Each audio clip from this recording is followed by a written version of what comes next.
Just a couple notes about who we are with the New England PTTC.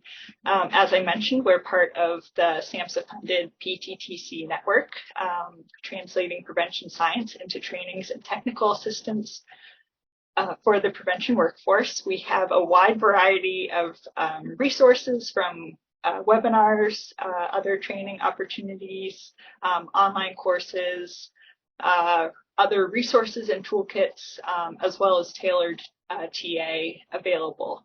So if you haven't seen any of our other products or resources, I definitely encourage you to check out our website listed there. And you can also check out through this website, find the resources developed by our sister organizations, the other centers in the TTC network. As I mentioned, we're one of 10 regional centers, as well as 2 national focus area centers, the National American Indian and Alaska Native PTTC and the National Hispanic and Latino PTTC. So also 2 great centers in our network with a lot of really good resources. Lastly, before we get into our presentations for the day, just a reminder, through the PTTC network, we strive to use affirming language to promote the application of evidence-based and culturally informed practices. And we invite you to strive towards that goal as well in your work. So without further ado, we can get into today's webinar, talking about drug take-back events in New England, and more broadly than that, the issue of illicit use of prescription medication, and also the fentanyl-containing counterfeit or fake pills as a topic that's coming up in our region as well. So we are very happy to have our SAMHSA Region 1 New England Assistant Regional Administrator, Taylor Bryan Turner, here today to do a few opening remarks. Then we're going to hear from Rob Prouty from the Maine Drug Enforcement Agency office about the One Pill Can Kill campaign and the DEA National Drug Take Back Day. And then we're going to hear from 3 coalitions around our region. The Southington Steps Coalition from Connecticut, Central Vermont New Directions in Montpelier, Vermont, and the City of Providence Mayor's Coalition on Behavioral Health about what they're doing in their communities around drug take back. And then we should have some time for Q&A and maybe to hear what some of you are doing in your communities for this as well. So without further ado, I am going to turn it over now to Taylor Bryan Turner, our Assistant Regional Administrator from the SAMHSA New England office. Thank you so much, Kristen. Good afternoon, everyone. And I love that Zoom info slide. I think I need to borrow that. My name is Taylor Bryan Turner. I'm the Assistant Regional Administrator at Substance Abuse and Mental Health Services Administration. And that means I get to work, support the work of all 6 of our photogenic states and honor the land of our tribal nations. It is our delight to partner with the New England Technology Transfer Centers, and I'm so pleased to join the PTTC today. So you know, here at SAMHSA, we are dealing with a historic overdose crisis. We have the largest suicide ideation numbers we've seen by far. Stress, anxiety, depression is at an all-time high, and people are still coping with how to come out of isolation from the height of COVID-19. It is still not over. And I do hope that youth and adults are still continuing to get their updated vaccinations. Among this uncertainty, you are at the helm, creating calm, resolve, innovation, prevention, education, messaging that continues to give folks hope and knowledge. So thank you. Any chance we get a chance to thank our partners, our health workers, working in prevention, treatment, intervention, and recovery spaces, we take the opportunity to really, truly show our gratitude to each of you. Next slide, please. So just a quick refresher, I'll just cover some of our top priorities at SAMHSA, and you'll quickly see why Take Back Day is huge. It's a huge form of prevention of harm and helps to save lives. SAMHSA's priorities are preventing overdose. Last year, we surpassed 107,000 lives lost. enhancing access to suicide prevention and crisis care. Suicide is a leading cause of death in the U.S., and it's tragic for all involved. Promoting child and youth mental health, we have been working tirelessly to elevate youth voice and stigma and listen more, right? Collaborate with CMS for stronger coverage and access through our integrating primary and behavioral health efforts. Mental health is health. And again, we've just scratched the surface, but our work here continues. And we use our evidence-based practices, data, and evaluation to make sure that our programs continue to be funded. In Region 1 and across the country, workforce, race, economic equity, and recovery are really foundational in the priority goals you see. Financing is critical. The Biden-Harris administration has dedicated millions to mental health crisis, invested in youth prevention, intervention, naloxone distribution, our 988 National Suicide Crisis Line, where you can call, text, or chat, and our new Center of Excellence that just launched on social media. We are paying attention to what the next crisis will be and trying to prevent and stay ahead of it. Next slide, please, Kristen. The focus on overdose prevention for SAMHSA aligns with the larger HHS overdose prevention strategy that Secretary Becerra announced this past October. Is designed to increase access to the full range of care and services for individuals who use substances that cause overdose. The strategy prioritizes 4 key areas: primary prevention, harm reduction, evidence-based treatment, and recovery support, and reflects the Biden-Harris administration principles of maximizing health equity for underserved populations, using best available data and evidence, as I mentioned, to inform policy and actions, integrating substance use disorder services into other types of healthcare and social services to reduce stigma. And we do this in partnership with NIDA, CDC, FDA, and CMS. We have other partnerships with DEA, and I'm so happy they're here today. We know this work and collaboration are critical, and we have you to thank for the progress being made. And Take Back Day certainly helps with that. And the next slide will pinpoint why. So according to the data, also found that the second most common type of illicit drug use in 2020 was the misuse of prescription pain relievers, which were misused by over 9 million people. Over 6 million people misuse prescription tranquilizers or sedatives, and over 5 million people misuse prescription stimulants.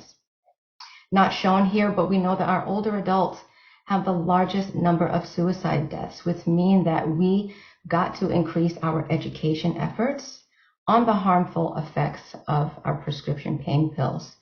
According to the 2020 NISDA data, a majority of misused prescription drugs are obtained from a friend or relative for free. And I'm sure my colleague Rob Prouty will share more data into that.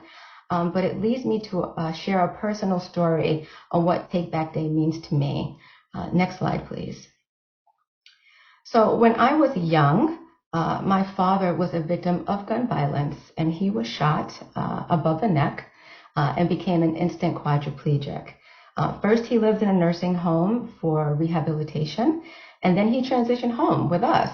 And my father was on over 30 to 40 medications over the years. He fought tirelessly for his independence to live at home with his family and his children, and we certainly wanted our father around. Some of the medications included Valium, oxycodone, OxyContin, baclofen, etc. And I was thrilled that my father could be at home and that people were often in and out taking care of him. And I still got to see him every day after school, following his extensive therapy and rehabilitation services. But what I didn't realize is that the medication was free and open in our home. It was not locked. It was in the kitchen cabinet. Healthcare workers, my family, my younger sisters, support staff, anyone that came in and out of the house, our friends, had free access, literally, to these medications. It wasn't until years later that I became acutely aware of the dangers of opioids and its availability in my home. And I wondered if we have caused any harm to anyone. I'm now honored to advocate for the safe use and the disposal of excess drugs in the home. Next slide, please. So Take Back Day provides hope. It's easy, it's free, it is healing. We want to amplify Drug Take Back Day wherever we live. We know the dangers of these drugs when left in the wrong hands or unattended. We have the power to take back and take control of life and hope in our communities. And those little red boxes that I see around the neighborhood have become my best friends. So Take Back Day is coming up this Saturday and addresses this important public health issue by providing a safe, anonymous method of disposal. It happens twice a year, April and October. It happens near me and Scott's birthday, so we can never forget. We are thrilled that the DEA has made this part of their mission. We hope that our communities feel empowered to bring unused, next slide please, Kristen, thank you, unused or expired medications to a pharmacy, a fire station, police station this weekend. This Saturday, I will be with the Safe Coalition in Franklin, Mass. with my son, who's just turned 9, balloons and donuts, because Take Back Day can also be a celebration of life. And so I really appreciate the opportunity to share, and thank you for allowing me to be with you today. It has been so successful that many places collect all year round, but I don't want to steal my colleague Rob's thunder. So I'm happy to introduce our partner in this work. Rob Prouty with the U.S. Drug Enforcement Agency is the resident agent in charge for the state of Maine in the New England Field Division. He will share some information on risk from fentanyl and counterfeit or fake pills that we're finding more and more on the streets each day, as well as the DEA National Drug Take Back Day program. Thank you so much, Rob. Thank you for the introduction. Again, my name is Rob Prouty. I'm the resident agent in charge here in the Portland, Maine Field Division office. I appreciate the opportunity to come and discuss, because I agree this is drug take back is a very important step for prevention and community outreach with DEA. Slide. What I'd like to talk about first, before I discuss a little bit more about drug take back, is our One Pill Can Kill campaign. This is a campaign that DEA's been pushing out to the communities, to our coalitions, and to other community entities, just to let them know the issues we're having with the flood of fake pills that are inundating the United States. Slide. Obviously, as discussed, the drug overdose crisis is clear and a present public safety and public health and national security threat. DEA takes this extremely serious, and we're doing all of our efforts on the coalition, on the community outreach front, on the enforcement front, and on the prevention front to attack this crisis. What we want to discuss today is about the fact that one pill can have a very, very dangerous effect on someone that might ingest one. Slide. As discussed, unfortunately, we've had over 100,000 drug overdose deaths in the last year. Our statistics indicate that about 64% involve synthetic opioids, primarily fentanyl. And obviously, the other we have other areas. 28% are psychostimulants, primarily methamphetamine. Slide. The record quantities of fentanyl that DEA seized in 2021 is enough to kill every American in the United States. It's extremely concerning and scary that the fact that we're seeing those numbers here in the United States of of seized fentanyl. Slide. Just to put it in effect, on the tip of that pencil is approximately 2.2 grams of fentanyl. That's considered milligrams of fentanyl. It's considered a lethal dose of fentanyl for an individual. Fentanyl is 50 times more potent than heroin and about 100 times more potent than morphine. Fentanyl is driving this crisis, and unfortunately, we're seeing that the drug traffickers are also putting fentanyl in other controlled substances, from cocaine, things about methamphetamine. We're seeing in our labs that there is a contamination of fentanyl and other items. Slide. Some of the most common counterfeit pills that we're seeing out there: Oxycontins, Adderalls, your Xanax bars. These fake prescription pills are widely accessible and often sold on social media and other e-commerce platforms, making them available to almost anyone with a smartphone, which is very concerning, especially with our youth and the access to smartphones, social media, and those different types of accounts. Slide. Again, here's two oxycodone pills, or 4 oxycodone pills. Which one are real? Which one's fake? Slide. Authentic oxycodones on the top, the counterfeit oxycodones on the bottom. One wouldn't know. And what we also want to say is, if you're prescribed these medications by a medical provider or a pharmacist that you should be taking, you should definitely take them. But something that you're buying off the street, getting from a friend, getting from a colleague, you just don't know. Slide. Another common counterfeit or fake pill are the Xanax. Slide. The authentic Xanax is on top. The counterfeit Xanax bar is on bottom. Very difficult to distinguish, very difficult to identify. Again, we reiterate, if you're not getting this from your physician, a pharmacist, you're getting them off the street, you just don't know. You can see from this slide and my previous slide that these items look similar, almost exact to some scenario. And we're seizing these by the thousands across the nation. Slide.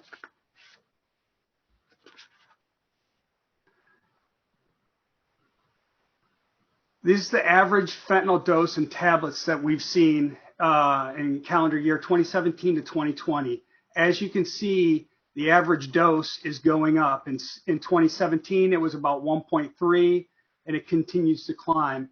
In calendar year 2020, it's 2.2.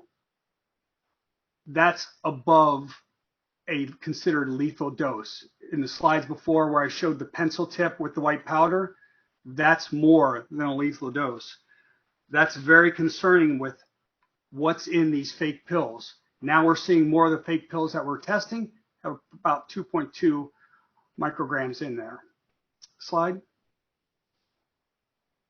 With children, with youth, with the social media, what we're also trying to put out there in the communities is the popular emoji for drug codes that children, adults, people are using on social media sites, on the internet. You can see these across the top for oxycodones, some similar emojis that are put out there. They look somewhat innocuous, but if you know this, or your family member knows this, or your friends know this, it's something that we can, talk with our children about, talk with our family about, talk with our friends about. Then you have the Xanax bars, Percocets, and Adderalls. Monitoring for suspicious text messages on social media or other cash apps could spark important, potentially life-saving conversation. Another thing that with drug take-back that we like to say is that's a time twice a year, really, that you can sit down with your family and friends and discuss drugs of abuse, discuss issues with controlled substances, have those open conversations as you're going to a drug take-back location to drop off unused prescription pills or medications. That's a good time to talk with family and friends. Slide.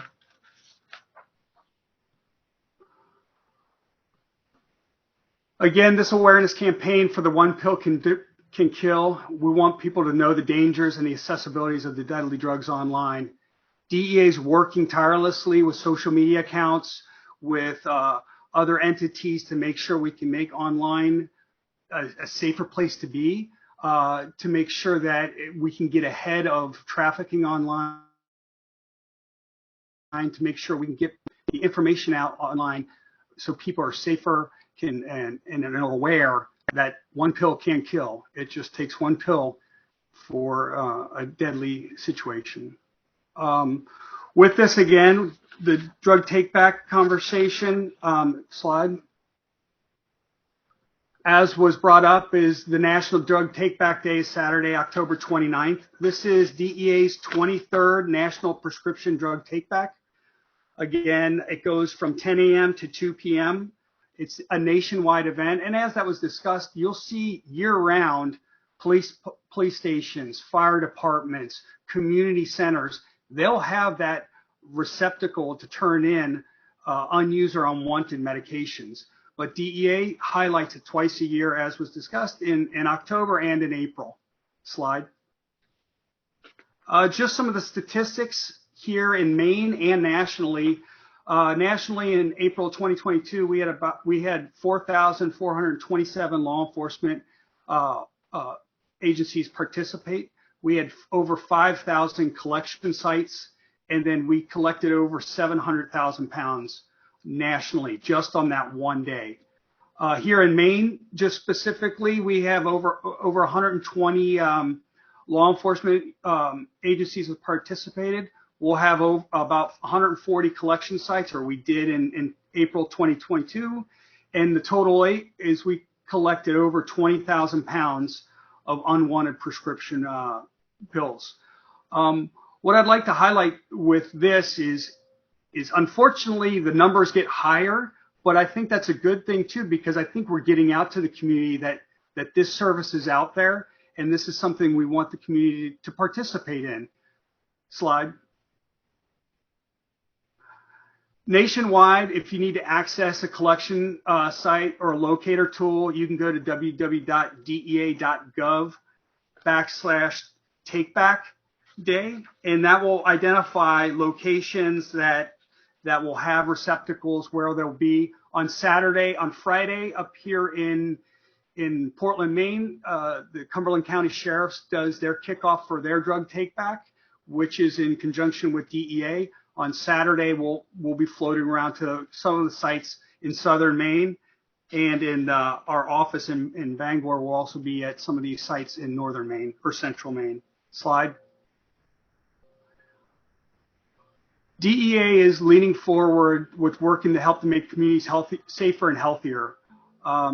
We are transitioning. We are another priority other than enforcement and community outreach is engagement and prevention. DEA wants to be hand in hand with the coalitions out there to combat the overdose crisis, to get information out, to point people to directions where they can get help. DEA's done Operation Engage and Operation 360, which are community outreach-based events. I can say that DEA here in New England is looking to get a permanent position for community outreach. That's going to be a game changer, because for myself and other supervisors throughout New England, we'll have someone at our office to go back to engage with the community coalitions and actually have that conduit, not only from the coalition, but also directly to DEA. I appreciate the time to discuss this with Drug Take Back. My information is up there. Call or email me with questions. We want to be engaged. DEA wants to be out there hand in hand with prevention and other coalitions with the community outreach. I appreciate the opportunity. Thank you. Great. Thank you so much. And thank you also to Taylor for your wonderful intro. I do want to pause briefly and just look through the chat. I think we're good on time, so we can pause here for a moment in case there are any questions. I do see a comment and question here from Lexi, which I'm not sure if anyone on this webinar will be able to address, but I think it's a great point. She writes, earlier this month, the FDA put out an announcement regarding the shortage of Adderall nationwide. Are there plans to increase messaging nationwide, potentially through One Pill Can Kill, to address this specifically? And I think that's a great concern, that if people aren't able to access their normal prescription medications, they might be might look for alternative sources, or might be more motivated to use some of those. So I don't know if anyone here on this call would have an answer for that, but it's a really great point, Lexi. So thank you for sharing. Definitely something for us to be mindful of, at least in our community messaging, if not through a broader push. And with that, I think we're going to move in now to the next portion of our webinar, which is hearing from some of our community members, community coalitions in the region about what they are doing related to Drug Take Back Day. So first up, we are going to hear from Megan Albanese in the Southington Steps Coalition. So Megan, I'll hand it over to you. Thank you so much, and thank you for having us, and great information that we're hearing so far. So thank you, everyone, for sharing. That's my picture. That's me. My name is Megan Albanese. I'm the Youth Prevention Coordinator for the STEPS Coalition in Southington, Connecticut. I tend to talk very fast, so Kristen, slow me down if I need to be slowed down, please. Next slide. How we started our coalition in my hometown of Southington, Connecticut is back in 2007. We had a series of teen suicides in our small town of 46,000. Our leaders came around a picnic table up at one of our YMCA Camp Sloper and really came up with this idea of creating a safety net for our Southington youth. They were falling through the cracks of our system, and we needed to be there to pick them back up. We chose the Search Institute 40 Developmental Asset Model at the time, and that's how we're able to collect data in our coalition from students in Southington grade 7th, 9th, and 11th every 2 years. Next slide, please. How we've evolved, this is just a little bit about our coalition, is we've been able to allocate over $1.5 million in state and federal funding. We have 14 years of that Search Institute data to support our mission. Prevention is fully sustained in our partnership with our town and Board of Education after 10 years of drug-free community grant funding. So we are super proud of our coalition efforts. Next slide, please. That's just a little bit about our coalition. We bring 13 sectors of our community together monthly to make prevention a priority in the Southington community. Next slide, please. We consider ourselves an asset building community. We have asset building congregations, asset building champions, asset building camps. We even have an asset building clown and canine. Next slide, please. This is our asset building canine. His name is Luke. He is our Southington Police Station dog, and I get to take him out. So he's just cute. I had to put him in there. Next slide, please. And of course, at the heart of everything we do is the strategic prevention framework. Next slide, please. This is our incoming STEPS board president, our deputy chief, Bill Palmieri, and I would just like to take a second to acknowledge our Southington Police Department. If you've heard recently, I know it made national news that our bordering town in Bristol, Connecticut had a terrible tragedy where 2 police officers were ambushed and killed, and our Southington Police Department were responders that night. So everything we do in prevention is possible through our partnership with our police department, and we couldn't do any of it without this guy right here. Next slide, please. And that's our asset building clown. Doesn't get better than that. Prevention with police. Prior to 2013, Southington did have medication take back days, not twice a year. We were doing once a year. My predecessor in this position partnered with the police department, our local water department, local pharmacists. Next slide, please. To promote, I'm sorry. Could you go back one second? Sorry, to promote the take back days. It was a big event. We had to hire officers to be there to collect the medication. And that's when my predecessor partnered with the police to decide that a permanent medication drop box for our Southington community would be the best route. Next slide, please. And that's when in 2013, we partnered with our Southington Police Department, Wheeler Clinic, a local mental health facility here in Plainville and offices in Southington, Connecticut, to install a permanent medication drop box in the lobby of our Southington Police Department. Next slide, please. That's what it looks like. We were very excited when it got put in. our coalition logo got to be on there. We are partners with our police in terms of funding the garbage bags that go in there, taking field trips to Covanta, the local disposal facility that destroys the medication in kind at no cost to our coalition or our police department. Next slide, please. When they did put the permanent drop box in, this was a local billboard that they had made, letting everyone know that now is the time to stop. We weren't going to have any more take back days. You still can't flush your medicine, and bring it to the medication drop box at our police department. Next slide, please.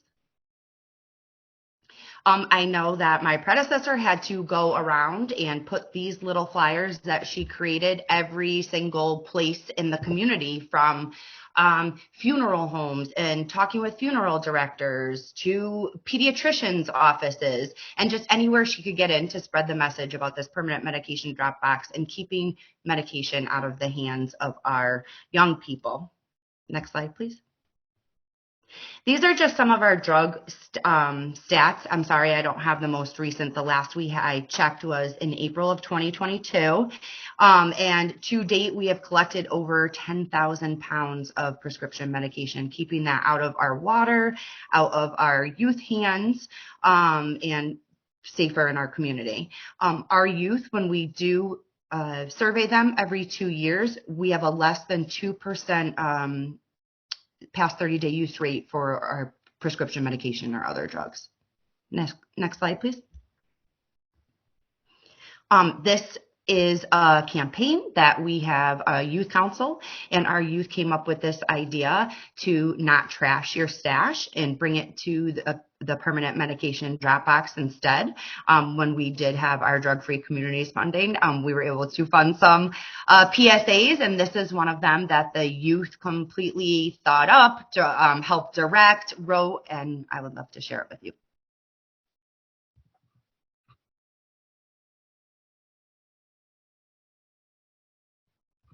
Let me make sure that I share so that you can hear it. Share sound. Okay.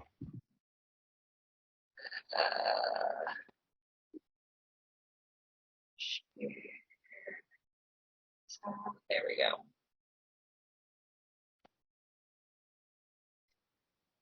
Prescription drug abuse has reached epidemic proportions, affecting our town of Southington. Keeping expired prescriptions, flushing them, or simply tossing them in a garbage are not good options and could put you, your loved ones, or your community at risk.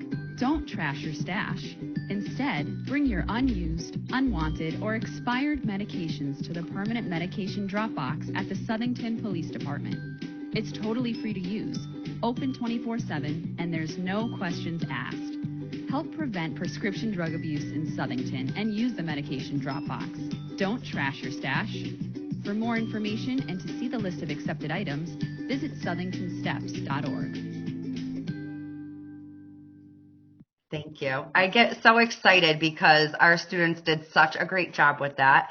The garbage truck that's shown in there is a local garbage company that our youth presented to, and the garbage company in kind offered to put this logo onto 2 of their trash trucks in our community. So that was also exciting.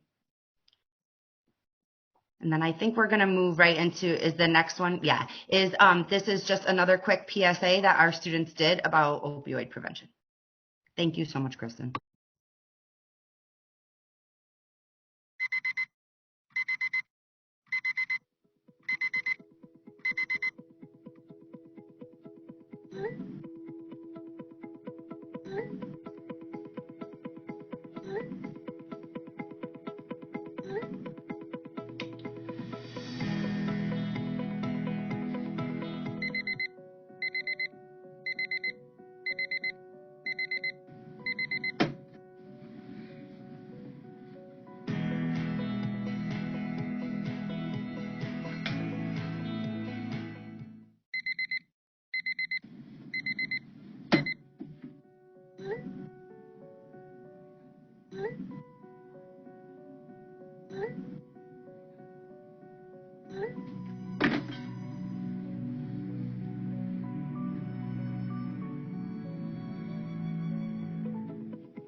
You all set?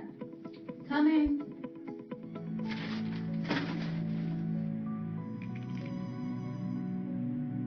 Ready to go? Yeah, I guess.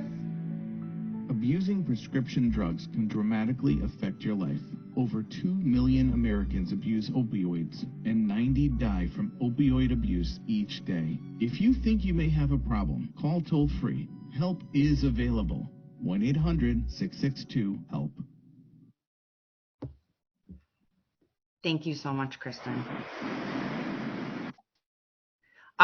So again, just super proud of our youth for coming up with these ideas. Next slide, please.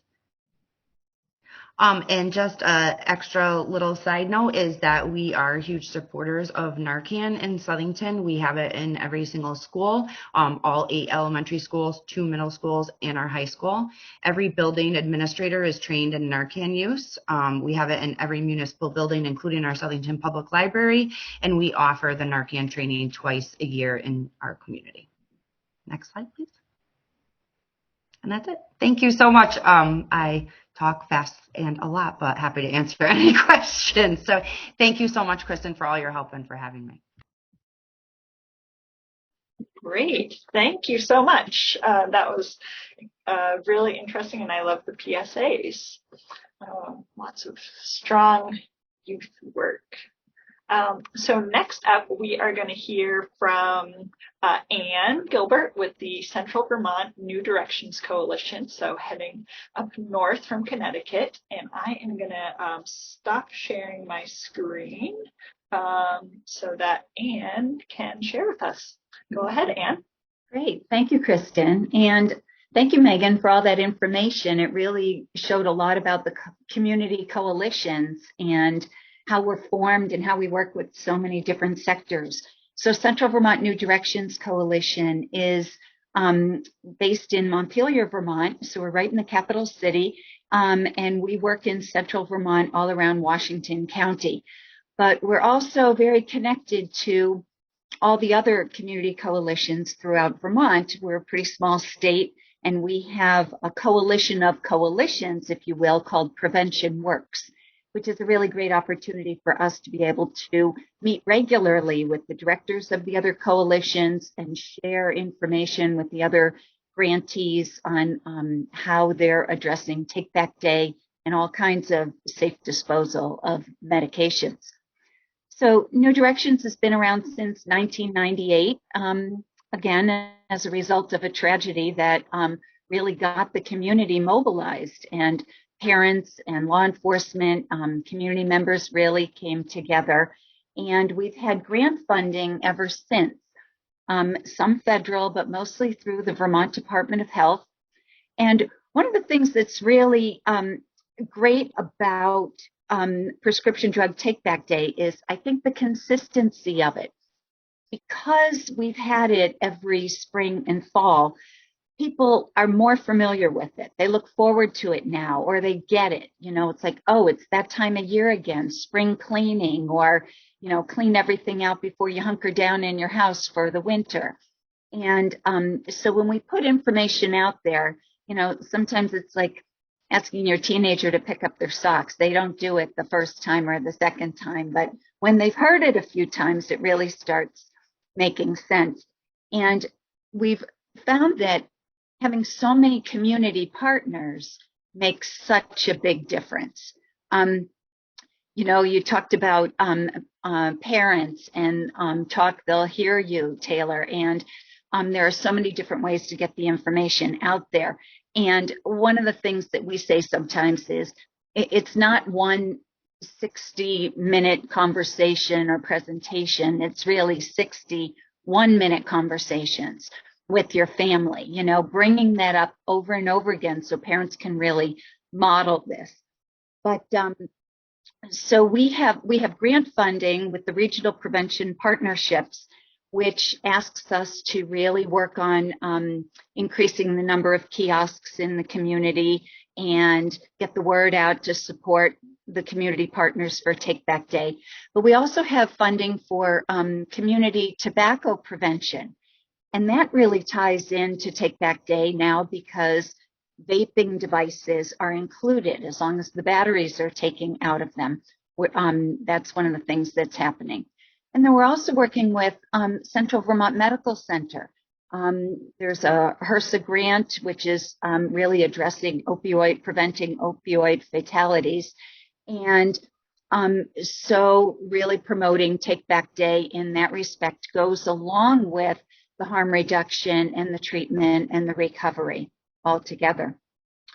So our real champion is the law enforcement in Central Vermont. Our our Washington County Sheriff, Sam Hill, has really taken on this project for the past number of years, and he is coming close to retirement, but I think he's been really proud with the turnout and that he collaborates with all the other police stations, departments, and has really gone to bat. When I first tried to approach some of the police stations to get a kiosk put in there for permanent disposal, it was really the sheriff who backed me up and said, we ought to make sure that we can do this throughout, because we have so many rural towns around Central Vermont. So our sheriff works closely with our local police force, but also the Vermont State Police, Vermont National Guard, and the Capitol Police, who are in charge of the State House and all the Capitol buildings in downtown Montpelier. And with the sheriff of our neighboring county, Lamoille County. So when I check in with the sheriff each year, and last year I said, so what else can we do to really beef up this campaign? Like, how can we be more helpful? And he said, Ann, we have a really well-oiled machine. So I thought, it's really great to hear him being proud of the program that we have here. Not that we can stop doing all the promotion that we're doing, but it really, that positive energy really, really makes a difference, especially in getting it out to the other partners. So we work closely with the hospital, the Central Vermont Medical Center, and the emergency department is really behind this. And all I have to do is send some information out to the director there, and he makes sure that all the providers in the network get the information for all their patients. And also the oral surgery offices, because we're really worried about teenagers and, maybe getting their wisdom teeth out and getting the information out to parents. And working with the pharmacies. So we have had Take Back Day included by having a local police officer be present at a pharmacy on Take Back Day. But now we're kind of putting ourselves out of a job in a way, because more of the pharmacies are putting their own collection boxes in place and using their own disposal systems. So we used to have a long list of where all the collection sites were in Washington County. And, coming up on Saturday, it's going to be 6. And those are just local police stations, because there are so many pharmacies. But Take Back Day is also a great opportunity for us to promote the other ways for safe disposal, of why it's so important. But even if people miss Saturday from 10 to 2, there are all of the permanent boxes and all the locations for those. And also the medication mailback envelopes, which are free through the Vermont Department of Health, and that we've put out at all the town offices and at the senior centers and at the libraries, so somebody can just put their medication in one of these prepaid medication mailback envelopes and send it off, which it's just, we really found that we really need another option. Some people are not always comfortable going to a police station to dispose of their medications. And we also found that during COVID, a lot of the doors, there wasn't easy access to a lot of places. Doors are locked, or you have to get buzzed in, or so we just wanted to make sure that we keep providing information on how easy it is to do this. There's a law in Vermont that you can't throw food scraps in the in the garbage anymore. And so a lot of people compost. And, you know, it used to be that you could throw your medication, you know, in the coffee grounds or the kitty litter and just throw it away. And so here in Vermont, we're really trying to get away from that and really promote the safe disposal on Take Back Day. So it's not going down the drain, it's not going in the compost, and of course not going into the landfill or just disposed of someplace where it might fall into the wrong hands.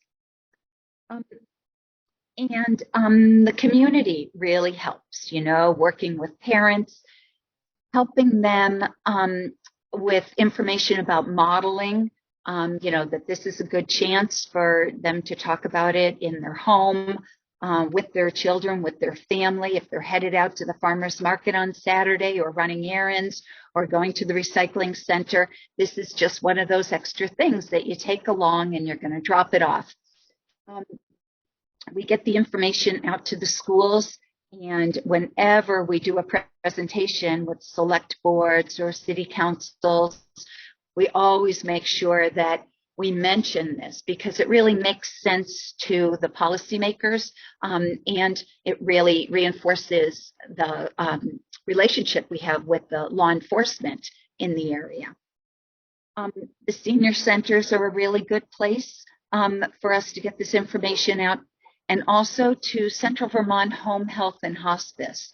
These people are going into homes all the time, and either through, you know, for care or rehab or, you know, in hospice care and even after a death in a home, and really giving those providers more information is really, really helpful.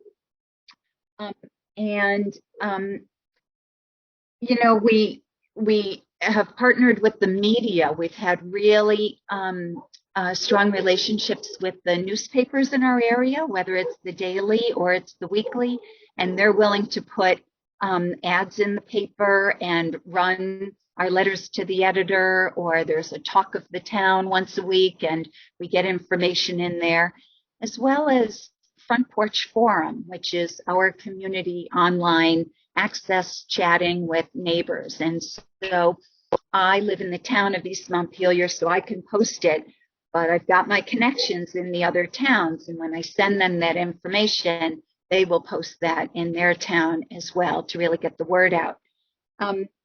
We've had some radio interviews, and we've had some community forums, and this is just one of those things that is very clear. You know, sometimes it's hard for people to understand, well, what is prevention and how do you know it's working? But when we talk about Take Back Day, people really get it and understand the connection of really getting medications out of, you know, the mainstream of teens having access to them, or accidental overdoses, or pet poisonings, or senior citizens, you know, just having some confusion sometimes with taking the wrong medication if there's too much around. So we hang up flyers.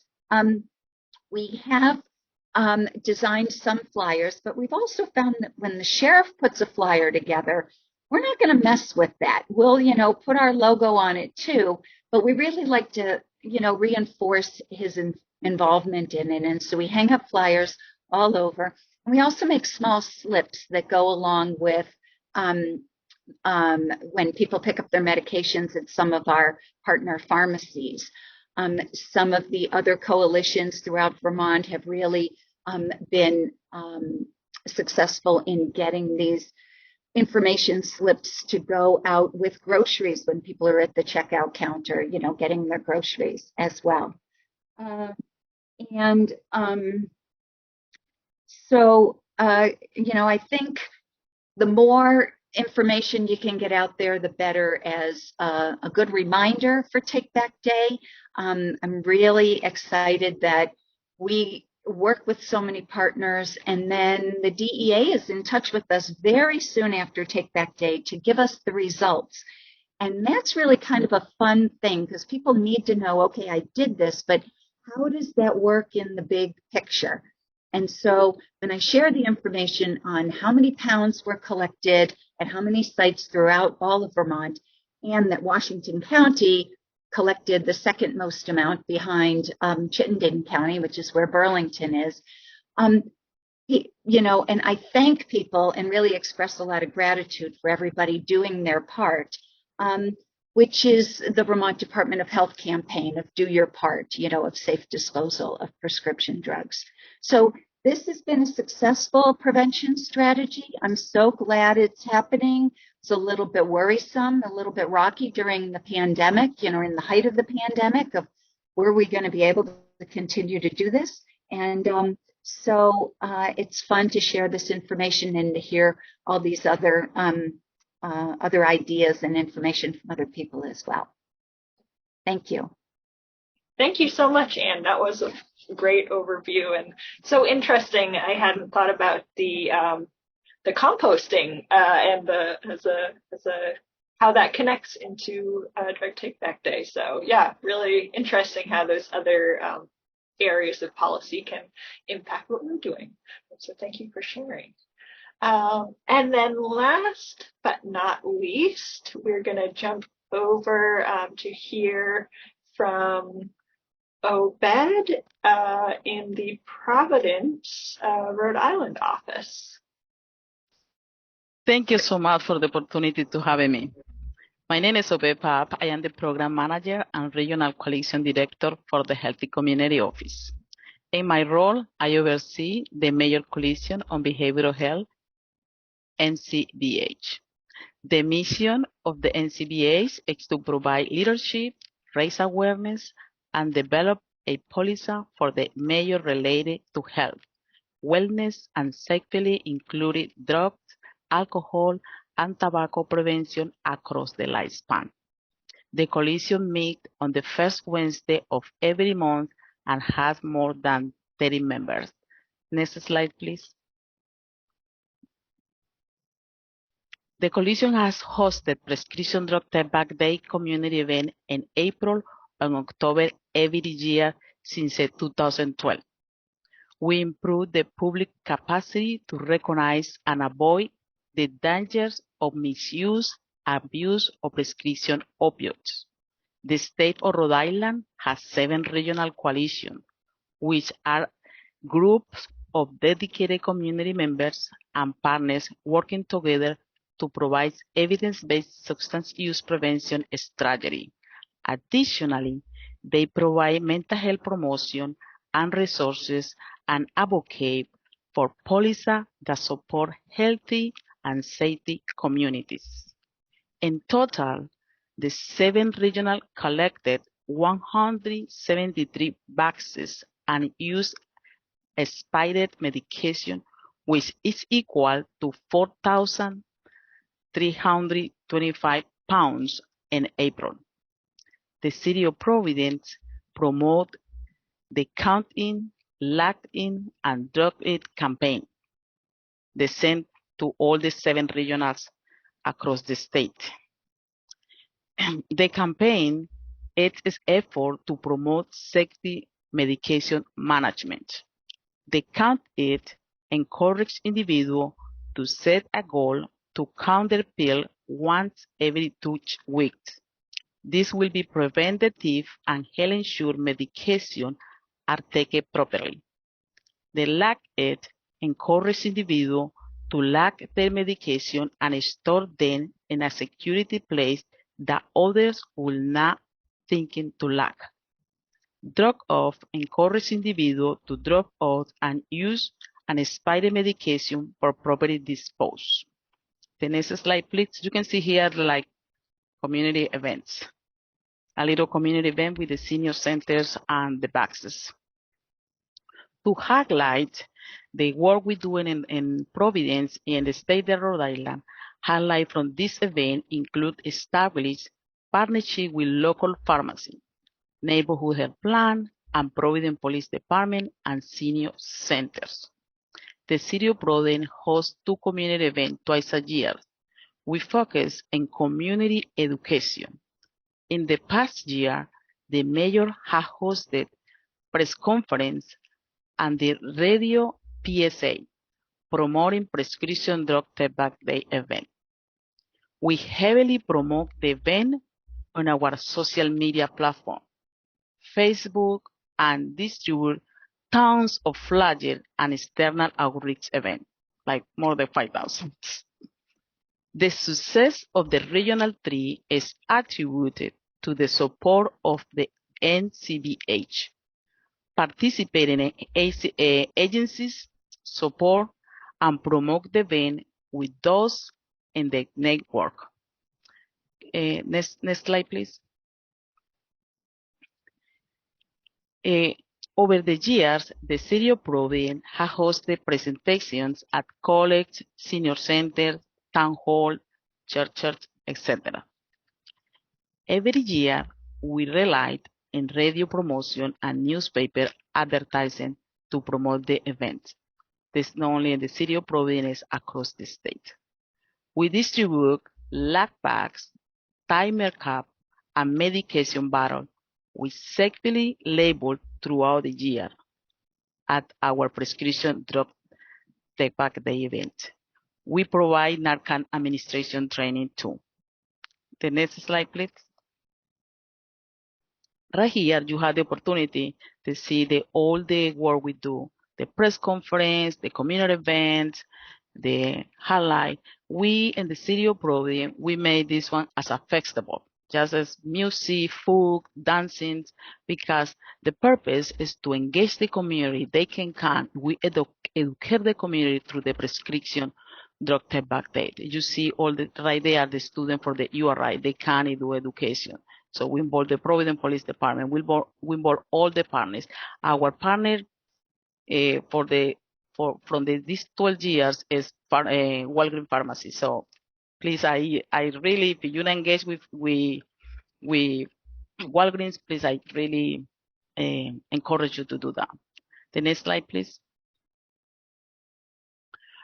We have 6 medication disposal drug bags installation through the City of Providence. They are located at the Providence Police Department, CVS Pharmacy, and Walgreens. We think this is very important because we want to do the prescription drug take back day, but we want to encourage the pharmacy to have this medication disposal because we want sustainability. And this flyer, we send this flyer to all the senior centers, to all our partners. They can have in his own, if they know when if they miss the prescription drug take back day, they can go to this disposal drop boxes. The next slide, please. I just want to say thank you. My name is Obed. I'm the Regional 3 from Providence. Thank you so much. And let's see, I think that takes me to the end of our slideshow here. So I'll leave this up for a moment. So we have plenty of time now for Q&A. I know I was kind of jotting down some notes as you all were speaking as well. So if anyone has questions, you can go ahead and drop those in the chat, or if you have an exciting drug take-back event in your community that you want to also jump in and share, we'd love to hear what other folks are doing. But I just want to share, something that came to mind really well while everyone was speaking, starting from Taylor in the beginning and then all the way through, is what a great opportunity the Drug Take Back Day event can be to connect with different partners than we might typically be connected with in prevention. If you're not that well connected with law enforcement in your community, I think that's a really great way to start building that partnership. And with other, senior centers and other organizations. I was thinking of all the different, I think Megan mentioned funeral homes, a really important area. Just a lot of different hospitals and pharmacies, which are also great partners to have. All who can really, the nice thing about Drug Take Back Day is it's such a simple message. I think it's a really way to kind of extend extend that thoughts about prevention and get people loop them into supporting prevention with the easy message, and then you've got a partner for other events as well.